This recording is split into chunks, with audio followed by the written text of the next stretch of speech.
Okay, today I want to point you to an article that I thought was interesting. This article was posted on July 30th, and I will drop the link so that you can read the article yourself. And what I want to point you to, it says the girl in the refrigerator, what happened to Kenneka Jenkins. Something very interesting right in the middle of this article. Okay, it says, according to Martin, they disclosed to her that her little girl was likely so inebriated that she wandered into the walk-in freezer. However, Martin refused to accept her daughter's death as accidental, and it appears she did not have to. Okay, why she didn't have to is right here. It was not long after this that the police came up with a new theory that Jenkins did not walk into that freezer on her own. She had to have help, and if so, who helped her?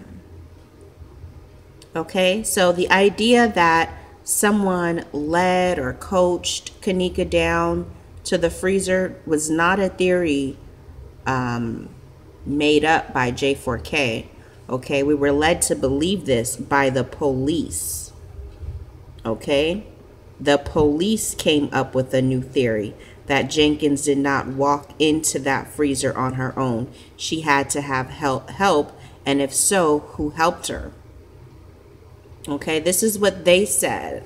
And the reason it's so upsetting is because without any major changes, they basically reneged and went back to she did it on her own.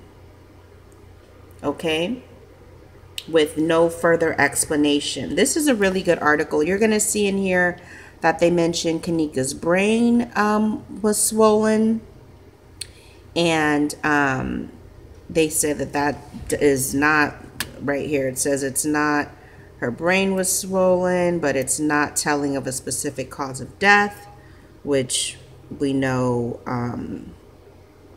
that doesn't sound right. And it goes on and on to, you know, the shirt that was raised up, the shoe that was off, the scrapes that were on her leg, and all of this other evidence that cannot be explained away by her simply walking into a freezer. Okay, we've seen Kenneka walk several places. We've seen her walk down the hall. We've seen her walk in the bathroom. We've seen her walk, enter the hotel. And so it only makes sense that if she was able to walk in a hotel room and walk out, she was able to walk in a bathroom and walk out, there's no explanation as to how she was able to walk in a freezer and not walk out. That's the part that they can't explain. They can get her to the freezer, but they can't explain what prevented her from walking out. Okay, and that right there, that's the foul play. That's the moment that we need to be investigated by the FBI. That's where we need some clarity. How did she beat herself up, make her own brain swollen, scratch herself, snatch her clothes off, chip her own tooth, destroy her own hair? You see, that's not making sense. And it all goes back to the police. Okay? They know what happened. And that's why I'm not giving up. They know exactly what happened. Okay? It wasn't long after they talked to a few people and started investigating that they came up with this new theory that she didn't walk in there on her own and she had to have help, and if so, who helped her? I think what happened is they found out who helped her, and whoever helped her, led her, put her there, however it happened, this person was so powerful and intimidating that the village just backed off. And it wouldn't surprise me if this person is a representative of the village in some way. Maybe he's a medical responder, police officer, somebody's nephew of the Stephens family,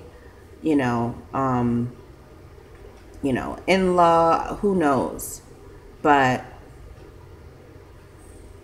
this right here, I think, is cause for the FBI to investigate. How does a police department insist that she couldn't have gotten there on her own? She had to have help. And then a few weeks later say, case closed. We're going to close the case without figuring out exactly who led her to this freezer. You see that? Okay, I'll be back.